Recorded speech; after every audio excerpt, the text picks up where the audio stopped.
My daughter left me with almost nothing after promising she would help me. Then I watched her buy her husband a brand new car. I sat alone that night, wondering how the little girl I raised had become someone I barely recognized.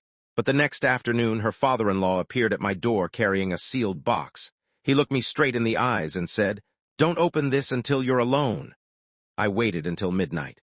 When I finally opened it, I found something my wife had hidden from our entire family, and it exposed a lie my daughter had been telling for years. Before I tell you what was inside, subscribe to Behind Dad if you enjoy emotional family stories where the truth finally catches up with those who betray the people who loved them most. And just so you know, the pictures you see in this video are imaginative visual recreations made to represent the story. They are not real photographs of the people or events. My name is Robert Hayes, and I'm 72 years old. I never thought I'd tell a story like this about my own daughter. Her name is Emily. When she was little, she would crawl into my lap whenever she was scared. I remember teaching her how to ride a bicycle, helping her with homework, and working extra shifts so she could attend college. Her mother, Susan, always said Emily had a strong heart. For years, I believed that too. After Susan passed away, Emily became the person I depended on most. At least that's what I thought. I had some savings, but medical bills and house repairs slowly drained them. One evening I called Emily and told her I was struggling. She sighed and said, "Dad, I can't keep paying for everything. You need to learn to manage on your own." I understood that she had her own family. I didn't ask again. A few days later, I saw photos online of Emily standing beside a brand new luxury car. Her husband, Mark, was holding the keys while Emily smiled beside him. The caption said, "A little surprise for my favorite person." I stared at the screen for a long time. The car cost more than everything I had left in my savings. I didn't call her, I didn't complain. I simply closed my phone and made myself some soup. That evening there was a knock at my door. When I opened it, I saw Mark's father, Richard. He looked nervous. In his hands was a small black box secured with a silver lock. He stepped inside, looked around, and quietly said, "Robert, your daughter doesn't know I have this." My heart started beating faster. He placed the box on my table. "Your wife gave this to me years ago," he whispered. "She told me to keep it safe until you truly needed to know the truth." I stared at the box. I couldn't understand why Susan would have trusted Richard with something instead of me. Then he put his hand on my shoulder and said, "Whatever you find inside, don't confront Emily tonight." And that was when I realized the box wasn't about money. It was about a secret my wife had carried to her grave. I waited until the house was completely quiet before I opened the box. My hands were shaking so badly that I had to stop twice. Susan's handwriting was on the first envelope inside. Just seeing her name made my chest hurt. I had spent years believing she had told me everything, so finding a secret she had deliberately hidden from me felt like losing her all over again. The first letter began with 3 words, "Robert, forgive me." I almost stopped reading. Susan explained that shortly before she died, she had discovered Emily was secretly taking money from our joint family account. At first, Susan believed it was a mistake. Then she found receipts, transfers, and messages proving Emily had been using the money to cover debts connected to Mark's business. I felt sick. I remembered those years. Emily had often told me she was struggling financially. I had believed her. Susan had apparently discovered the truth, but chose not to confront her immediately because she was afraid Emily would disappear from our lives completely. Then I found another document. It was a copy of a bank agreement with Emily's signature. My hands went cold. Susan had written that she moved a portion of our remaining savings into a protected account shortly before her death. She had done it because she feared Emily might eventually pressure me into giving away everything I had left. I stared at the document for several minutes. Suddenly, the money I thought I had lost wasn't completely gone. Susan had protected it. But why had she given the box to Richard instead of leaving it with me? The answer was in the final pages. Susan explained that she had asked Richard to watch over me if Emily ever became financially desperate. She didn't want to destroy our daughter's future, but she wanted to make sure I would never be left helpless. Then I saw something that made my heart pound. There was a recent bank statement. The protected account was still active, and the balance was far larger than I expected. I whispered, "Susan, you knew." Richard had been right. This wasn't just about money. It was about protecting me from someone I trusted. The next morning, Emily called. Her voice sounded unusually sweet. "Dad, how are you feeling?" I told her I was fine. Then she said, "I was thinking maybe you should sell the house. You don't really need such a big place anymore." I froze. She had no idea what was inside the box. I asked why she suddenly cared about the house. There was a long silence. Then she said, "Because I could make sure everything is handled properly." That sentence stayed in my mind all day. Later, Richard called me and asked if I had opened the box. I told him everything. He became quiet. Then he said, "Robert, there is one more thing you need to know. Susan didn't just protect your money." I waited. "She recorded a conversation with Emily." My stomach dropped. Richard continued, "And that recording explains exactly why your daughter has been trying to get control of your property." I looked at Susan's photograph on the wall.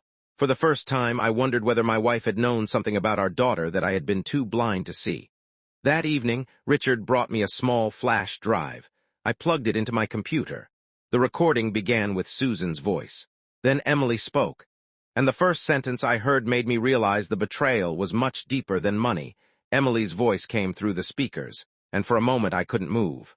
I had heard that voice every day of my life for decades, but I had never heard it sound like that. Cold, impatient, almost like she was discussing a stranger. Susan asked her why she kept asking about my savings and the house. Emily answered, "Because Dad won't spend it wisely. When he's gone, everything comes to me anyway." My stomach tightened. Susan asked, "And what about helping your father now?" Emily laughed softly. "He'll survive. He always does." I paused the recording. Those words hurt more than I expected. I wasn't angry at first. I was simply broken. I remembered every time I had stayed late at work so Emily could have something she wanted. Every time I had told her, "Don't worry, sweetheart, Dad will handle it." And now she believed I was simply an asset waiting to be collected. I continued listening. Susan asked about the new car Emily planned to buy for Mark. Emily admitted she was using money she had received from another family member while telling me she couldn't afford to help with my expenses. Then came the part that made my hands tremble. Emily said, "If Dad sells the house, I can finally clear everything. Once the house is mine, nobody can stop me." Susan asked, "What if Robert refuses?" Emily answered, "Then I'll make him feel guilty until he gives in." I shut the computer. I sat there staring at the wall. My own daughter had planned to manipulate me into giving away the last thing I owned. Richard sat quietly across from me. I asked him why he had waited so long. He said Susan had made him promise not to reveal anything unless I was truly at risk of losing everything. He said she had hoped Emily would change. I understood. Susan had been protecting our daughter from her own mistakes while protecting me from the consequences. The next morning, Emily came to my house. She walked in carrying coffee and pastries, acting as if nothing had happened. "Dad, I've been thinking," she said. "Maybe we should talk about the house." I looked at her and felt strangely calm. For the first time, I wasn't confused. I knew the truth. I asked her why she had bought Mark such an expensive car while telling me she couldn't help with my bills. Her smile disappeared. She said, "Dad, that's none of your business." I nodded. Then I placed the sealed box on the table. Her face changed instantly. She knew. "Where did you get that?" she whispered. I didn't answer. Richard walked through the front door behind me. Emily stepped backward. I told her that I had heard the recording. She began crying and said she could explain. I listened. She blamed Mark. She blamed debt. She blamed pressure. Then she blamed me for making her feel responsible for my future. I let her finish. Then I told her something I had never said before. "You don't owe me your life, Emily, but you never had the right to steal mine." She covered her face. For several minutes, nobody spoke. Then she finally admitted everything. The money she had taken, the plans to control the house, the lies she had told about helping me. But there was still one question. I asked her why Susan had trusted Richard with the box. Emily looked at me through her tears and whispered, "Because Mom knew what I was capable of." That sentence destroyed the last excuse I had been holding on to. But Susan had left one final letter, and it wasn't written for Emily. It was written for me. I opened Susan's final letter with tears already running down my face.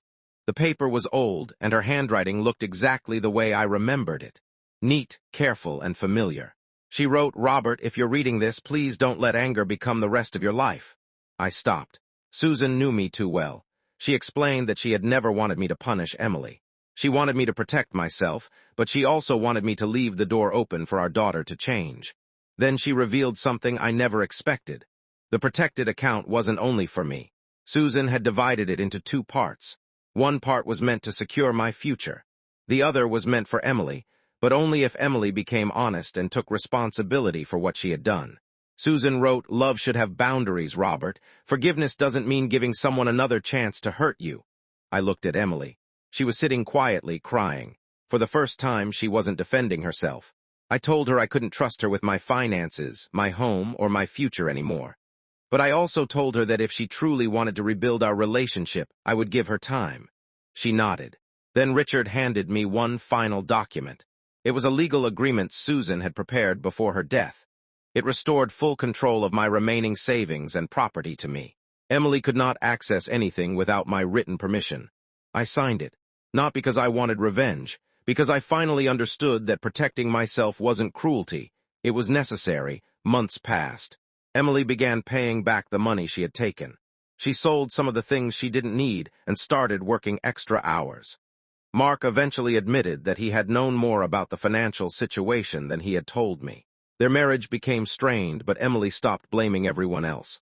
One afternoon, she came to my house and sat beside me on the porch. She said, "Dad, I thought money would make everything easier." I smiled sadly. "It usually makes people reveal what was already inside them." She started crying. Then she said something I never expected. "I miss Mom." I looked at Susan's garden. "So do I." We sat there quietly. Our relationship wasn't magically fixed. I didn't pretend it was.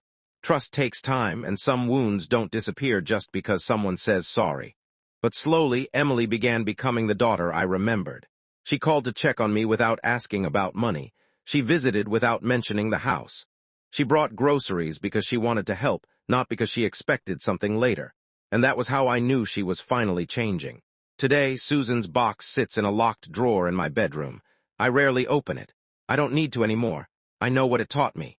Family can hurt you more deeply than strangers because you give them the keys to your heart before they ever earn them. If you've ever been betrayed by someone you loved, tell me in the comments. Would you have forgiven Emily, or would you have walked away forever? And if this story touched you, share it with someone who needs to hear this lesson. Never confuse forgiveness with weakness. You can forgive someone and still protect yourself. You can love your family and still say no. And sometimes the strongest revenge isn't making someone suffer. It's rebuilding your life so peacefully that their betrayal no longer controls you. Thank you for listening to my story. And remember, when someone takes advantage of your kindness, don't lose your heart. Just learn where the boundaries belong.